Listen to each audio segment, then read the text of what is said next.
आज हम पढ़ेंगे प्रमुख क्षेत्र एवं उनके जनक। जैसे जीव विज्ञान के जनक। जीव विज्ञान के जनक हम किसे मानते हैं? अरस्तु को। और जंतु विज्ञान के जनक यानी कि जीव विज्ञान और जंतु विज्ञान, ये दोनों के जनक कौन यानी कि पितामह कौन कहलाते हैं? अरस्तु। रसायन विज्ञान के जनक किसे माना जाता है?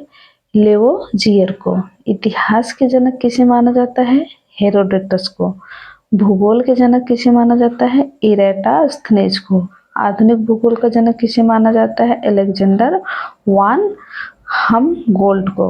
अर्थशास्त्र का जनक किसे माना जाता है? एडम स्मिथ को। वनस्पति शास्त्र का जनक किसे माना जाता है? थियोफ्रेस्टस को। संस्कृत व्याकरण का जनक किसे माना जाता है? पाणिनि को। पाणिनि की एक प्रमुख रचना है अष्टाध्यायी, जो कि संस्कृत का एक व्याकरण का महाग्रंथ है। इसी के माध्यम से इनको पाणिनि संस्कृत का जनक माना गया। भारतीय पुनर्जागरण के जनक किसे माना जाता है? राजा राम मोहन राय को। इन्हें भारतीय पुनर्जागरण के अग्रदूत के रूप में माना जाता है। आयुर्वेद चिकित्सा के जनक किसे माना जाता है? चरक को। इन एक रचना है चरक संहिता। यूनानी चिकित्सा विज्ञान के जनक किसे माना जाता है? हिप्पोक्रेटस को।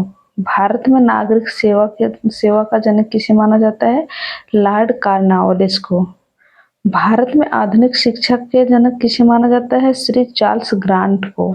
परमाणु ऊर्जा के जनक किसे माना जाता है? डॉक्टर होमी जहांगीर भाभा को। भारत में आधुनिक चित्रकला के जनक किसे माना जाता है? नंदलाल बोस को। पार्लियामेंट की जननी के जनक किसे माना जाता है? ब्रिटेन को। यानी कि पार्लियामेंट का जननी यानी कि प्रारंभ कहाँ से हुआ था? तो वो ब्रिटेन से हुआ था, इसीलिए ब्रिटेन को पार्लियामेंट की जननी कहा जाता है। आधुनिक लोकतंत्र की जननी किसे माना जाता है? संयुक्त राज्य अमेरिका को। श्वेत क्रांति के जनक किसे माना जाता है? डॉक्टर वर्गीज कुरियन को।